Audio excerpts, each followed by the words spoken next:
በጣም ቅርታ አድርግልኝ እናት ነው እሱም እናት ነው የምለኝ እኔም እናት ነው የምለው እሱ እናት ነው አንቺ ማን ነው የምትይው እናት በቃ መቤቴን እናት ነው የምለው እንዴ የተወደዳችሁ ተመልካቾች እናንተ ለምትወዱት ሰው ስንት ዓመት ዋጋ ትከፍላላችሁ 1 ዓመት 2 ዓመት 3 ዓመት 4 ዓመት 5 ዓመት 18 ዓመት አሁን ሰኔ 27 ስመጣ እንደፈል 18 ዓመት ነው የሚሞላው የፍቅርን የእምነትን የጽናትን ጥግ የምናይበት የሚያሳልፋቸው ከባድ ቀናቶች አሉ እንዳይመስልክ እንደዚህ ሲባል እንደ በቀላሉ 18 ዓመት ይሆን እንዳይመስልክ ምናልባትም ይህ ታሪክ በኢትዮጵያ ሰማይ ስር አንድ ሰው በፍቅር ለሌላ ሰው ከከፈላቸው ትልቅ መስዋዕትነቶች መካከል አንዱ ሆኖ እንደሚጻፍ እርግጠኛ ነኝ።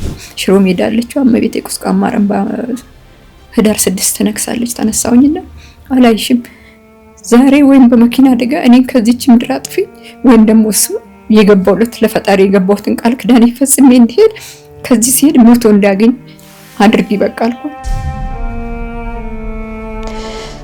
ከባድ ነው ይህንን አስገራሚና አስደናቂ ታሪክ ተመልክታችሁ የተሰማችሁን ነገር በኮሜንት ጻፉልን እነሆ ንቁ ፖድካስት ተጀመረ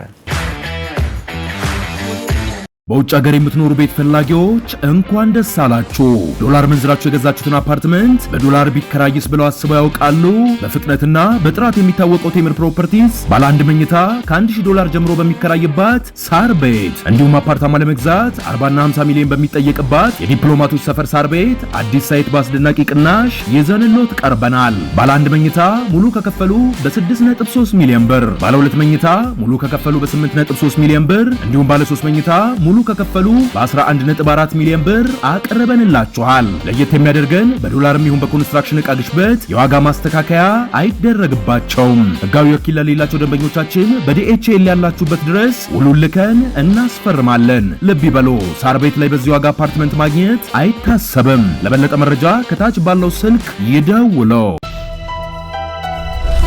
ስንታዩ እንኳን ደህና ቆያችሁ ስለመጣሽ በጣም ደስ ብሎኛል እግዚአብሔር ይመስገን እኔም ደስ ብሎኛል እናንተ ቤት የተፈጠረ ድንገተኛ ነገር ዛሬ እግዚአብሔር እንድንማርበት ፈቅዶ ልታካፊን መተሻል የተፈጠረውን ነገር ከመስማታችን በፊት እስኪ ስላንቺና ስለ ባለቤትሽ ትንሽ ንገሪን የት ነበር የተገናኛችሁት የፍቅር ህይወታችሁ እንዴት ነበር የጀመረው ትንሽዬ ሱቅ ነበረችኝ ወደ ማብራት ኃይል አካባቢ እሱ ደግሞ በዛ ሰዓት ዜኒት ገብስ ሼት ነበር መስራ የከባድ መኪና ሹፌር ነውና እዛ አካባቢ አብሮ ይመጣሉ አንዳንድ ነገሮች ወንድሜ ቃስልከው ያን ዕቃ ይዞ ይመጣል አብሮ በቃ እንደ ቤተሰብ እንደማንኛውም ቤተሰብ ከኔ የበለጠ ግን ግንኙነቱ ከወንድሜ ጋር ነው የነበረው የቆየ ስንል መጨረሻ ላይ ያው ብዙን ጊዜ እንደ ወንድም ነው የምንታያየው እንጂ በእንደዚህ አይነት ነገር እኔ አላሰበውም ነበር እንደ አይነት ነገር ከዛ ወየዋላ ያደረ መጨረሻ ላይ 91 አካባቢ ነው መሰለኝ ሽምግልና ይላካል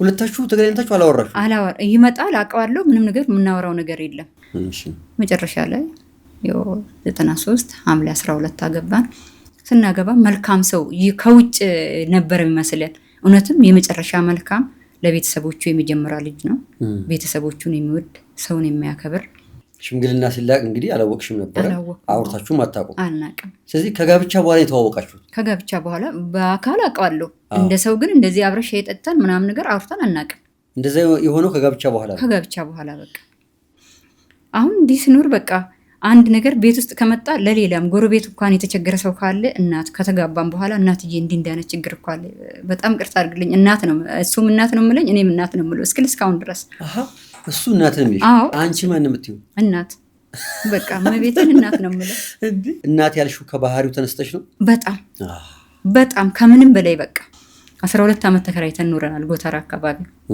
እሱ የተሳቢ መኪና ነው የሚነዳው ተሳቢ መኪና ነው የሚነዳው ከየት ወዴት ነው የሚነዳው ከጅቡቲ ወደ አዲስ አበባ አብዛኛው ወደ ሽሬ ነው የሚሄደው እንደምታስታውሹ ያኔ ጅቡቲ ሄዶ ሲመጣ ምን ይዞልሽ መጣ ነበር ለኔ ብቻ አይደለም ስለውነት ከሆነ ያቁታል እዛ ሰፈር ያሉት ጎተራ ሱካር ይመጣል ሱካር ይዞ ሲመጣ ያስታውሳሉ በረንዳ ላይ እንደ ጤፍ ነው ገልብጠን በስትልቁ መዘብዘፋ ነበር እንደዚህ የተሰፈረ እንትን የሚባለው 3 ተከራዮች ሌሎችም ተከራዮች አሉ። ተለይቶ ምንም የሚመጣው ነገር የለም። ምናልባት አንድ ለኔ በግሌ የሚያስፈልገኝ አንዳንድ ነገር ካልሆነ በቀር ምንም አይነት ነገር ይሄ ጎረቤት ነው ይሄ ሌላ ሰው ነው ይሄ ባድ ነው የሚባለው ነገር የለም። በራሱ በመኪና እንደገና እዛ ድረስ ተሸክመው የመጣ ኳር ከመጣ በረንዳ ላይ ገለበጥና ተሰፍሮ በትልቁ መዘብዘፋ ተሰፍሮ ነበርም። ከዛ ይሄ ጤፍ ለሁሉም የአመት አንዴ ነው የሚገዛው። ለኛ ብቻ አይደለም ለነሱም ነው። ያን ሁሉ ሲያደርግ ለራሱ ምንም አይነት ነገር ሳያደርጋ ላይ እናት ለምንድን ነው ለራስ የሆነ ነገር እንትን ማተል እዛ እኮ የሆነ ነገሮች እኮ አሉ። ልብስ ገዝቶ ለብሶ እንደማያውቅ ነው መድኃኒዓለም በማውቀው አንዲትም ቀን ራሱ ለብሰው አንድ ቀን ይሄንን ልብስ እሱ ገዝቶት ይሄ እሱ ነው የለበሰው ምለው ነገር የለምና እኔ ምን አደርግልኛል? አንድ ቀን እኮ በሽርጥና በኬንዳ እኮ ስጠቅልዬ ልመጣልሽ ይችል ይሆናል። ቤት ውስጥ ያለው ማን ለብሳል እልቁንስ ማን ተጠቀምበት ብዙ ካለ ወጥሽ ለምልሰው አሰጭ ምንም አይጠቅመኝ ምናምን ነገር ላይ በምን ልመጣልሽ ይችላል? በኬንዳና በኬንዳ ምን እንደሆነ አላቅም እሱ ነው ምለው እስካሁን ድረስ ሃይምሮዬ ላይ ነው ያለ። ምን ማለት ነው? ቃኒ የሰው ልጅ በቃ አላፊ ነውና እኔ ምን ይሰራልኛል? ትርፍ ነገር አልፈልግም። ቤት ውስጥ ያለውን ነገር አውጥተሽ ስጭው ከምንጠቀምበት ማን ተጠቀመው ይብሳልና ምን ያደርግልኛል ነው እሱ። ስንል 2009 ገባ ማነው 99 ላይ ጊዜውም እየሄደ መጣ። ልጅ ያለ መውለድ ችግር ፈጠረ። ኦኬ ስንት አመት ኖራችሁ? እንግዲህ ከ93 እስከ 99 ልጅ አልነበረንም። ከ93 እስከ 99 6 አመት ማለት ነው። 6 አመት ኖራችሁ ልጅ አልነበራችሁ? የለም ልጅ። እሱም በጎን ያስጨንቁታል። በጣም ነው የሚያስጨንቁት እና ልጁ ለዲያሉ እናት እንዴት እንደዚህ ሊሆን ይችላል? እንዴት እናድርግ? አይነግረኝም። በጣም ይጨነቃል። ስለዚህ ሁኔታ በጣም ነው የሚጨነቀው። የመጨረሻ በቃ እኔ ካልሆነ ምንድነው ችግሩ? እንደውም ከሱ ቤተሰብ በጣም ገፍቶ መጣ። በኋላ ይሄን ነገር እስኪ ሁለታችሁም ታዩ እስኪ እሺ ብለን ተነስተን ሄድን። ቤተሰብ መመሪያ ተነስተን ስንሄድ ቤተዛታ ላኩን። ቤተዛታ የወዛው እንትናልና የዘር ፍሬው 45 ደቂቃ ሳይሞላ ፓስተር ይዘው ሂድ ተባለ። ፓስተር ይዘው ተነስቶ ይሄዳል። መልሱ ከዛ ተመልሰው መጣ። ስመጣ ያው እጅግ በጣም አዘነ ዶክተሩ። ለመንገር እጅግ በጣም ከበደ። ከአንድ ሰዓት በላይ ፈጀበት። በቃ ያለው ነገር ምንድነው ዶክተር ያለው ነገር ችግር ካለ ንገረን፣ እግዚአብሔር ሁሉን በጽጋ እንቀበላለን። የሚያደርገው ሰጪም ነሺም እግዚአብሔር ነውና አትጨናነቅ፣ እሱንም አታስጨንቀው ምናምን ብዬሰል እሱ በቃ ያልበዋል ቁጭ ብሎ መጨረሻ ላይ ማንንም ያልበው ባለቤቴ በቃ ሊሰማ ሲል ከበደው ውጤቱ ይዘን ሄደን ቁጭ ብለና እንትን ለማለትና ደጅ ላይ ቁጭ ብለን እስከምንጠራ ድረስ በቃ ሰውነቱ ሁሉ እንቀጠቀጣል እንዴ። ከዛ ገባን ብዙ ነገሮችን በቃ ብቻ ሁኔታው ገባኝ። ጉድፈቻ ማምጣት ይቻላል ቢወለድም እግዚአብሔር ካልባረከ እንትን ላይ ይችላል። ዶክተር ንገረን ቀጥታው ምንም ነገር አትጨናነቅ አልኩት። አቻልም በቃ እና ጉድፈቻ አምልክ ለዛ ነበርና ከዜሮ በታች ነው ያንተ የዘር ፍሬ እና እሷ ምንም ችግር የለባትም ምናምን ነገር ተባለ። በቃ ራሱ መቆጣጣር እንዴት በቃ ምን እንደማያወራው ሁሉ ግራ ገባው። ዝም ብሎ ለአንድ 30 ደቂቃ ቁጭ አለ። አይዞክ ምናምን ነገር አለ። ውሃ ጠጣው ምን አለ ሁሉም ነገር እንትን ተናገረ። ምክንያቱም በጣም የቤተሰብ ግፊ በሁለቱም በኩል በኔም በሱም በጣም ብዙ ችግር ነበር። በቃ ለዚህ ያልቀመጥ ምን ስራ መስራት አለብኛል። ስለዚህ ሐኪሙ ምንድነው ያለው? አጠቃላይ በቃ ዘር ፍሬ ከዜሮ በታች ነው አትችልም ወረድ አትችልም ከዜሮ በታች ነው በቃ የዘር ፍሬ። እሺ እሱ ስራ ልጀምር በቃ አለ። መጨረሻ ላይ 2000 ላይ ተነሳን ምን ስራ ጀምራለሁ። ይሄ ለረጅም ጊዜ እንግዲህ ፈተና ውስጥ የገባችበት ህይወት የጀመረበት ቀን አለና ባለቤትሽ ላይ ምን እንደተፈጠረው? ባለቤቴ በቃ ይሄን ሲሰማ በጣም አዘነ። እዚህም በቃ እኔ ከዚህ በኋላ ራሴን አላጨናንቅም፣ ምናልባት አንቺንም ከሚያስጨንቁሽ እዚህ ቁጭ ከምል እኔ ስራ መጀመር አለብኝ እዚህም ስራ ስላልሆነ አለ። ተነስቶ ሄደ። ሁሌም ሲሄድ ከ5 ቀን በላይ አይፈጅበትም ተመልሶ ሲመጣ። እዛኔ ግን ከ5 ቀንም አልፎ ሳምንት ሆነ። ከሳምንት በላይ 15 ቀን ሆነ። ማንም እንትን የሚል የለም። ድርጅቱ ገና አዲስ ነው የገባበት። ምጠይቁ ግራ ገባኝ። ስልክም አይደውልም። ስልክ የለም። እሱ ድሮኑም ወደዚህ ሲመጣ ኢትዮጵያ ምድር ሲገባ ነው እንጂ ከዛ ወደዚህ ስልክ አይደውልም። እሺ ምንም ተጠብቆ ወር ድፍን 1 ወር ሙሉ ሲጠበቅ ምንም ነገር የለም። 1 ወር ሞላ። ድፍን 1 ወር ሙሉ ሲጠበቅ በስልክም አላገኘሽውም? በምንም የለም። ምንም ነገር የለም። ሰኔ 27 ከቤት የቤት ስልክ ይደውላሉ ወደ እንትኖቹ ወደ ቤት ተያዩ ነው ዋስ ለሆኑት።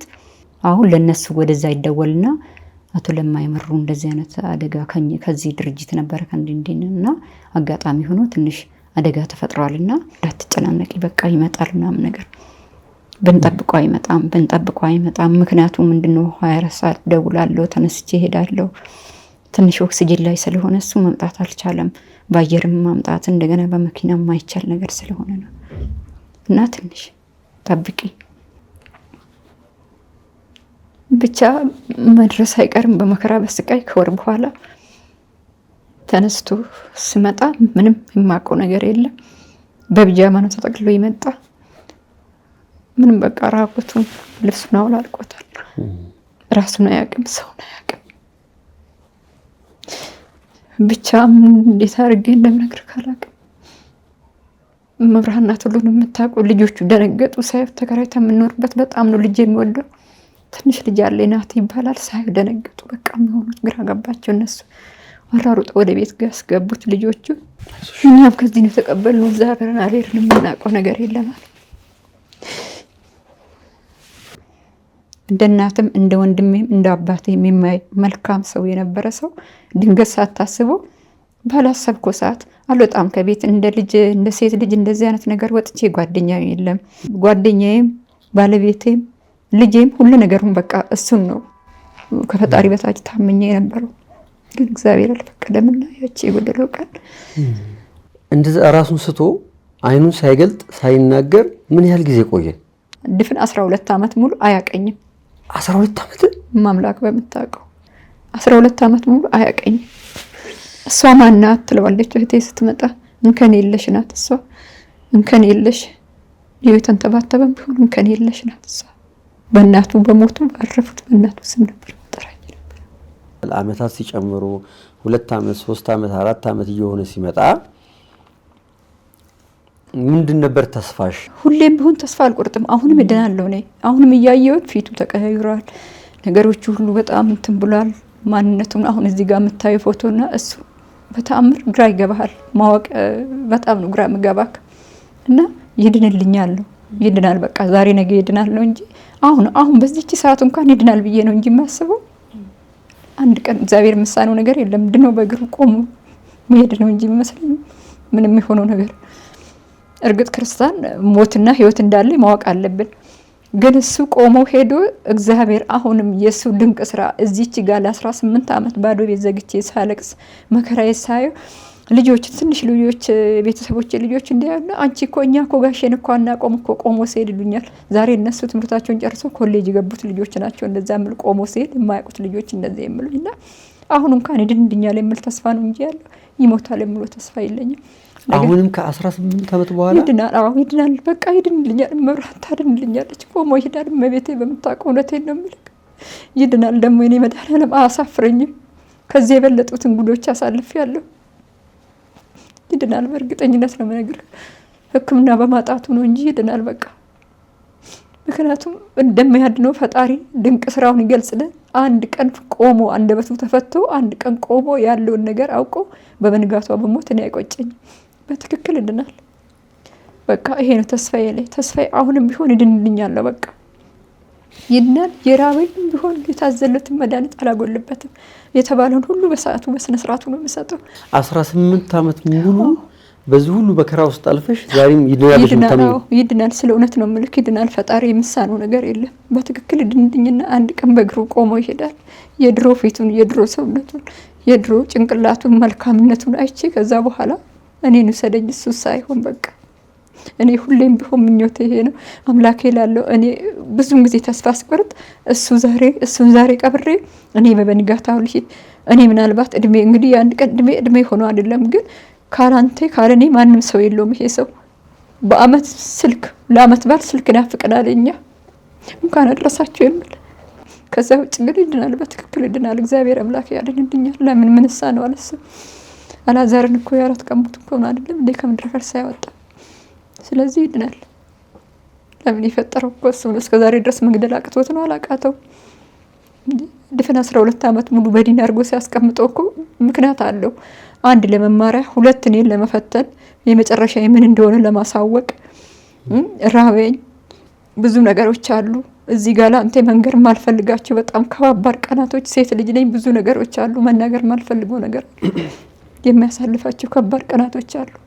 እንዳይመስልክ እንደዚህ ሲባል እንደ በቀላሉ 18 ዓመት ይሆን እንዳይመስልክ። ብርሃን ይመጣል ጨለማው ተገፎ ደስታ ይሆናል መከራው አልፎ የምስራች ቃል ይሞላል ባፋችን። ያኔ በቃ አሁን ተሞክሯል አይቻልም። ስለዚህ የሆነ ቦታ አገሩ ይግባና እዛው ይሙት በቃ ለነፍስ ያለ ሰው ያስታመው። አንቺ ምን አድርጊ ነው ህይወትሽን ኑሪ ነው በቃ ህይወትሽን ኑሪ። ቢያንስ እንኳን አንድ ልጅ ለጂ በቃ ጓደኛም ቤተሰብም ብቻ ይላሉ። እንዴት እንደዛ አይነት ነገር ሊሆን ይችላል? ምንም ኮንቲንም ነገር የለም። ቢያንስ ይሄ እኮ እግዚአብሔር አምላክ እሱ የፈቀደው ነገር ነው የሚሆነው። አብሮ እንደውም ያጫውታል እኮ እንደዛ ከየት አመጣው ይባላል። በቃ አባቱ ነው ትያለሽ ራሱ ስለማያውቅ እሱ አባቱ ነው በቃ ልጅክ ነው ትያለሽ። ልጁንም ቢሆን አባትክ ነው ትያለሽ። አላደርግም በቃ እንደዚህ እኔ ፈጣሪዬን የገባውለት ቃል ኪዳን ካለ አስታምማለሁ ከሞተ ቀብሬ እሄዳለሁ ብዬ ነውና እስከ መጨረሻ ድረስ አብሬ ነው ያለሁት። አላደርግም ወደዛ ማይሰጥም አልኩት። እናቴ ኪዳነ ምሕረት የካቲት 16 ናት። እመብርሃን ምን ነው አልኳት። እኔ ሳላውቀው ነው የሰጠሽኝ እንደ ልጅ ወይ ፈልጌ ወይ ደሞ ራሴ መርጬ አይደለም አንተ የፈቀድከው ይሆናል ብዬ ነው። ግን እንዴት ወይ ሞት ወይ ህይወት ታጣለታለ። ጎንና ጎኑ ይሄ የተኛበት የተበሳ መጣ እና ጀርባውን በጀርባውን ስናስተኛ ደግሞ ጀርባው የተላጠ መጣ። እያየሁትኝ አታበስብሽው ለምን ፈጥረሻልና ልጅሽን ለምኝልኝ መፍትሄ እንድፈጥርልኝ አምላክ እስራኤል መብርሃን ታይ ካለም አብሬ እኖራለሁ ከሞተም ቀብሬ እሄዳለሁ። በቃ ይሄንን ከሁለት አንዱ ብቻ ስጪኝ። ለምንድነው እንደዚህ? ቢያንስ እንኳን አንደበቱን ነገር ቢያንስ ሌላው እንኳን ቢቀር ራሱን እንኳን አውቀው ያለውን ነገር እስኪ በዛ ሰዓት የተፈጠረውን ነገር እንኳን እንገረኝ። ለምን እንዲሆናል? በቃ ብቻ ከፈጣሪ ጋር ትግል ነው በቃ። በኋላ ተነስቼ የካቲት 16 ነው ቀኑ እዛ ድሬ ተመልሶ መጣውና 11 ሰዓት አካባቢ 11 ሰዓት አካባቢ ይሆናል ብቻ ሌላ ሰው ነበርና እህቱ መታ አድራለች። ወርቄ እንዴት ነው ምናምን ብዬ ስላት ይው እንደዛው እንዳለ ነው ምንም አልተንቀሳቀሰም አለች። አመጣውና የኪዳነ ምሕረት ጸበል ቅዳሴ ካለቀ በኋላ በሃይላንድ አምጥቼ ነበር። እሱ እንደባበስኩትና ባፉ ዝም ብዬ ጨመርኩለት። ግማሹን ፈሰሰ ግማሹን ገባ። ወደ 4 ሰዓት 6 ሰዓት አካባቢ ይሆናል እንግዲህ ረጅም ጊዜ ስለሆነ አላስታውሰው እችላለሁ። ቀና ብሎ አየኝና እናቴ ምሳይን በላው አለኝ። አንቺ ነሽ ስላት አረ ወንድምዬ ነው አለች። እንዴ ታይ እንጂ ስላት አዎ አለችኝ። ከ12 ዓመት በኋላ ነው እንደዚህ ያለሽ? ከ12 ዓመት በኋላ ለመጀመሪያ ጊዜ ያወራ ለመጀመሪያ ጊዜ ጮክ ብሎ ነው እንደዚህ ያወራ። የሚገርምክ ነገር ጮክ ብሎ እናቴ ምግብ በላው እንዴ ስለኝ ደነገጥኩኝ። ተመለሰ። እሷ የተናገረች መሰለሽ? እሷ የተናገረች መሰለኝ። አልተናገረማ። ድፍን 12 ዓመት ሙሉ ምንም የምናገረው ነገር የለም። ወርቄ አንቺ ነሽ ስላት አይ ወንድምዬ እኮ ነው የተናገረሽ አለች። እርግጠኛ ነሽ ስላት አዎ አለችኝ። ምሳይን በላው እናቴ ያልና በዛው ነው ተመልሶ እንደ ማሸለብ ነገር አደረገው። ተነሰን ወደ ቤት ይዘን ሄር አንደበቱ መንቀሳቀስ ሲጀምር ስለ አደጋው ጊዜ አደጋው በተፈጠረበት ሰዓት የሆነው መኪናው እኮ በዚህ ነው ያለፈ እንደዚህ እኮ ነው እዚህ ጋር እኮ ነው የመታኝ በዚህ እኮ ፈርማለኝ እኮ ምናምን ነገር የሚለውን ነገር ነው እንጂ የሚያወራው ምንም አይነት ነገር ስለሌላ ጉዳይ ይሄው አሁን ሰኔ 27 ሲመጣ እንግዲህ ድፍን 18 ዓመቱ ነው አያወራ 18 ዓመት አሁን ሰኔ 27 ሲመጣ ድፍን 18 ዓመት ነው በሞላው። ከፊት ለፊቱ ከመቀመጣ ሶፋ ካጣውትኝ እጅግ በጣም ነው ማዝነው። እውነቴን ነው የምልክ መኝታ ቤት ገብቼ እስከማየውና እንዲህ ፊት ለፊት ነው መቀመጠው ሁሌም ቢሆን ቁጭ ብሎ ነው እንትን የምለውና ከወጣውትኝ አይተኛ አስተኙት ምናምን ነገር ብዬ ለምኛቸው ወጣለሁ ተጠብቁልኝ።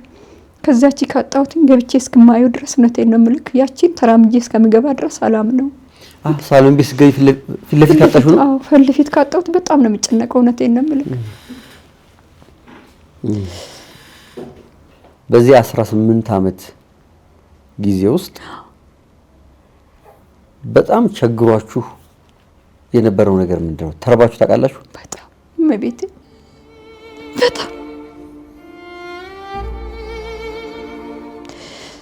ከባድ ነው። አሁን ትንሽ ያወራል። መናገር እኮ ይናገራል። የሚያወራው ነገር አይታወቅም። ድምጽ ግን ያወጣል። ድምጽ ያወጣል። እግዚአብሔር አለ። እመቤቴ ለምን ተውሽኝ? እሷን እያያት ፊት ለፊት ለምን ተውሽኝ? እመቤቴ ለምን ተውሽኝ? ለምን ዝም ትያለሽ? ይሄን ነገር በቃ እንት ስልክ ደጋግሞ ወደ እሷ እያየ ሳያለቅስ ምናምን ነገር እሰማለሁ። ለምን ተውሽኝ? አቶ እመቤቴ እርግጠኛ ነኝ 18 ዓመት ማለት የአንድ ወጣት ልጅ እድሜ ማለት ነው። በጣም ረጅም ጊዜ ነው። ያውም ደግሞ በዚህ መልኩ የምትወጁ ባለቤትሽ እንደዚህ ሆኖ ማለፍ ቀላል አይደለምና ከዛ ህይወታችሁ እንዴት እየሆነ መጣ ታዲያ? ህይወቴ ተመሰቃቀለ። ከዛ በኋላ የቤት ኪራይ መክፈል አቃተኝ። በቃ ከጫፍ እስከ ጫፍ ድረስ መዞር ሆነ ስራዬ። እሱም ከቤት ኪራይም ነበር የቤት ኪራይ ያንን መክፈል አቃተኝ። አጋጣሚ ሆኖ ሰው እንግዲህ የተወሰነ ይችላልና ከዛ በኋላ እንግዲህ መቼም አንተም ሰው ነውና ቤተሰብ ሲያስቸግር ከስንት ትግል በኋላ 79,000 ብር ነው ምናምን ነገር ያ በፐርሰንት ታሰበና ከምንልክ ያ 79,000 ምናምን ብር ናት መሰለኝ ተወሰነ። በቃ ሁኔታው የከበደ ስመጣ እነሱ ባሉበት እንትን አሉ። ከዛ በኋላ እኔና እሱ ቀረን። በቃ የሁሉም ከአቅም በላይ ስለሆነ ማንም መፍትሄ ሲጠፋ ወደዚህ ወደ ጣፎ ለገጣፎ አካባቢ አሁን ደውሎ እንዲ ነው ብሎ ስሉት ልጁ ለሁለት የገዛም ቤት አለ እዛ አካባቢ ምናልባት የሚሆናት ከሆነ እዛ የምትገባ ከሆነ እስኪ ቤቱ ለረጅም አመት ባዶ ቤት ቆየ ነው ከብቶች ምናምን ነገር የምታሰርበት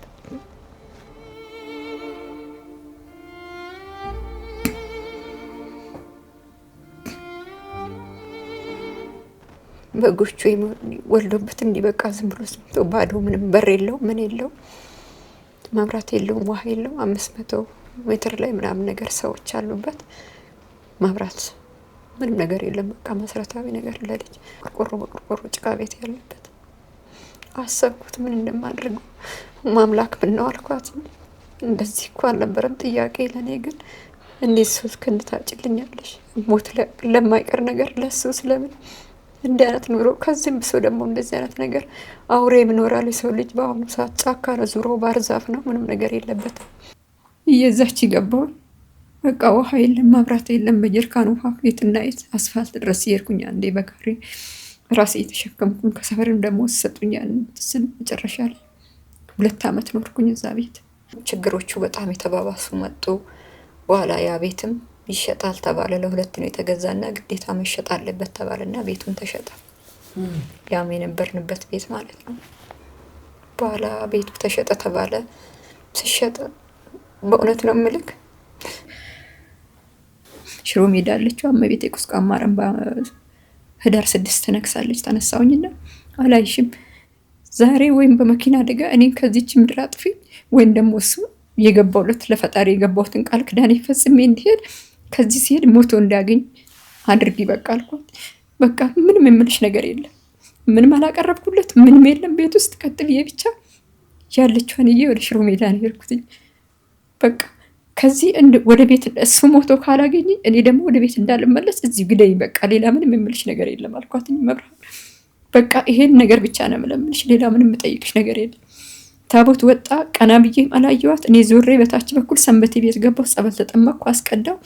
ምንም የምለው ነገር የለም በቃ ከሁለት አንዱ ወይን ከኔ ወይን ከሱ ሁለታችን ማሰናብች ከዚህች ምድር ካሁን በኋላ አልኩኝ። ቀና ብዬ ታቦቱም ገብቶ ሰው እንደ ሰው ፈጣሪውን ያኮርፋል። ቀና ብዬ ታቦቱንም አላየሁትም ተመለስኩኝና ከዛ መጨረሻ ተነሳውና ወደ ቤቴ ስገባ እዚህ ሀያት የነበርኩባቸው ያልኩ ከ3 አመት ያኖሩኝ ሰውዬ ሌላ ሀገር ነው የምኖረው ስራ ነው ፊልድ ነው የሚሰራውና ስንት ያለኝ ደወለና አቤት አልኩትኝ። እንትን ቤቱ እኮ ኮንዶሚኒየም ተመዝግባችሁ ነበር አይደለም አለኝ። አዎ አልኩትኝ። ወጣ እኮ አለኝ። መቼም እንዲያነት ቀልድ እንደማትቀልድ አውቀዋለሁ ስለው አይደለም ስንቴ ስለእውነት ወጥቷል አለኝ። ኮንዶሚኒየም የ97ቱ እሺ በዛ ሰዓት አጋጣሚ ሆኖ እሱ ስራ ላይ ነበርና ስራ ላይ ያለው ሰው ነው ተብሎ በሱ ስም ነበር። እኔ ስራ ስላልነበረኝ በሱ ስም ተመዝግበን ነበር። ከዛ የእናቱ ስም እስኪ ንገሪኝ አለኝ። ከኔለሽ ተገኘ ያልኩትኝ። ከዛ እሺ የምትቆጥብበት ሰዓት መቆም አቃተኝ። መንገድ ላይ ቤት ለመድረስ ቢያንስ 10 ሜትር ምናምን ነገር ቀርቶኛል ቤት ለመድረስ። ቁጭ አልኩኝ የሆነ ቱቦ ላይ እስኪ ቤት ልግባ አቃተኝ አልኩትኝ። ምን ሆነሻል ስለኝ እስኪ ቆይ ስልክ ማዋራት አቃተኝና እስኪ ቆይ መልሼ ልደውልልክ በጣም ይቅርታ አልኩና ስልኩንም አልዘጋው ምን አላልኩኝ። በጣም ተጨነቀ እሱ።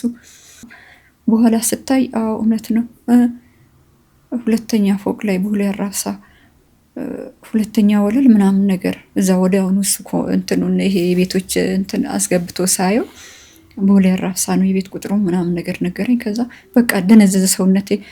በቃ ራሴ ማመን አቃተኝ። መብርሃን ባለቀ ሰዓት ለካ አንድ ቀን እንደ 1000 ዓመት ናት 1000 ዓመት እንደ አንድ ቀን ናት በአንተ ፊት ከስንት ጉድ ነው የምታወጣኝ። አሁንም ቢሆን ስንት ነገር ሳያስብ እንደዚህ አይነት ነገር በተስፋ ሞላኝ። ከዛ ደግሞ እኔ የሚበላው የሌለች ሴት ቅድመ ክፍያው ምንድነው ማድረግ ብችለው ከየት አምጥቼ ነው ከፍለው? እንደገና ደግሞ ሌላ ጣጣ ውስጥ ገና ቤቱ ሳላይ ለክፍያ ደግሞ በጣም ተጨነቅኩ።